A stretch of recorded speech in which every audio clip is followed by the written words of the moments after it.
இங்க ஒரு கல்வி முறை வச்சிருக்க என்ன தெரியுமில்ல, எந்த பள்ளிக்கூடம் ஆனாலும் எந்த கல்லூரி ஆனாலும் அதிக மதிப்பெண்கள் பெற்ற மாணவரையே படிக்க சேர்த்துக்கிறது.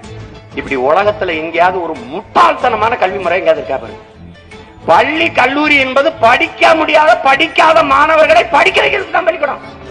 இவன் என்ன செய்யறான், நல்லா படிச்சு 100க்கு 100 மதிப்பெண்கள் எவன் வாங்கினானோ அவனை என் பள்ளிக்கூடத்தில் சேருங்கிறான். எவ்வளவு மார்க்? 100க்கு 99 உனக்கு சீட்.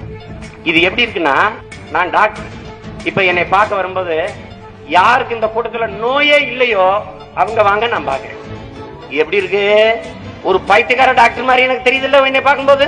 அந்த மாதிரிதான் உங்க கல்வி முறை இருக்கு. எவனுக்கு நோய் இல்லையோ அவனுக்கு தான் நான் வைத்தியம் பாப்பன்னு சொல்ற டாக்டர் எப்படி முட்டாளானவனோ அப்படிப்பட்ட முட்டாள்தனமான கல்வி முறையை நம்ம வச்சிருக்கோம். மனித அறிவை மதிப்பெண்களை வைத்து மதிப்பிடுகிற மடையர் கூட்டத்தில் வாழ்ந்து கொண்டிருக்கிறோம்.